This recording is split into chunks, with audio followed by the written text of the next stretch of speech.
Now, what is Sun? Sun is your authority, your accountability, your leadership, your ability to take ownership, your ability to showcase pride or automatic pride coming into your ego, your self-respect also. This is also placement which also shows you denotation of high governmental positions, authoritative positions, may be connected to the government or other avenues of your life. So it is general leadership, accountability and responsibility. However, in some ways, Sun is also your conscience and your ability to be able to shine in front of others, before others, and in your area of operations. So when it gets in any energy difference with Rahu, and what is Rahu? Rahu is your hunger, your greed, your ability to be able to move across boundaries or work out of your boundaries, and attraction, worldly attachments, materialistic gains, the karma of this life, shrewdness, tact and so on, even unorthodox relations. So when Sun and Rahu come together in a mutual conjunction, the energy difference between the two, or the degree difference between the two, becomes very important, paramount in fact. The reason being is Sun and Ketu are the two energies which are set to eclipse Sun and Moon. So Rahu, when it gets closer to the Sun, in fact lesser than 5 degrees or difference between the two, this is a very strong eclipse position. So if Sun and Rahu are in the same house and the degree difference between the two is less than 5 degrees, then here Rahu has the upper hand, because Rahu then eclipses the Sun. Now what does this mean?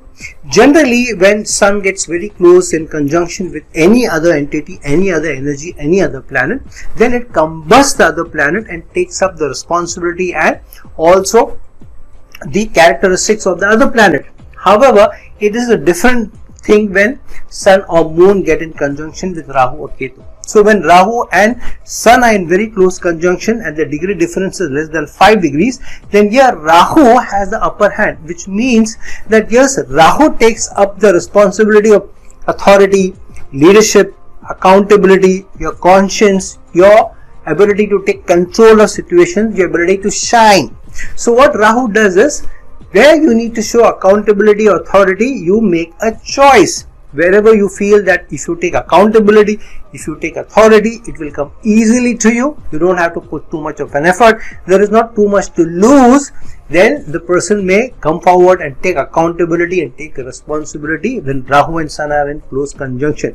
Because here you are asking the question, what is in it for me? And if you feel there is less to gain in this situation, then you will more or less not take responsibility or accountability, unless it is something which is very closely connected to your life. For example, in very close relations with a very close friend, for a very dear friend, then you may not think too much about gains. But here you may think about, if I don't do this, then what will the world think? What will the society think?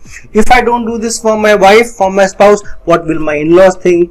What will my siblings think? What will my children think? So yeah, more than the conscience, it is the society which forces you to take actions also. However, this is a very strong energy where sometimes the person may work out of more tact, maybe become a little more manipulative, so that the person, because of the tact, accountability, authority and manipulative energies, is able to manipulate or make their way through tricky situations, get people on their side, even through some manipulation or some bribe number, and through that may be able to reach the highest stature in life, high status in life also. However, this is also a placement where on the flip side, because of the impulsiveness of Rahu, because of the suddenness that Rahu may bring about, because of the impatience that Rahu may bring about, so the sudden ups and downs may also bring you down to the bottom of the pit. So one has to be very careful when Sun and Rahu get in close conjunction, because this could come about. However, if the degree difference is very high, maybe 7 degrees or more, then slowly Sun starts to take more control of the situation. Except if the degree difference is like big, more than 15 degrees, then this conjunction is not so very powerful. This doesn't mean too much. So if the degree difference is say between 7 degrees to 15 degrees between Sun and Rahu, then Sun has the upper hand. Here the person will take authority and responsibility, of course, to gain out of the situation. But more often than not, the person will take responsibility and accountability because the person wants to. The person wants to feel in control. The person wants to feel that I have the reins of the situation in my hand. I should be able to behave the way I want to. So generally, such people may not want to have somebody else who's authoritative over them. It's not so much about gains, it's more about self-respect and they feeling that I want to be in control when the degree difference is high. So basis how much of a degree difference is between Rahu and Sun, if you have this conjunction of both of them coming together in the house, use that energy tactfully but also use that energy responsibly.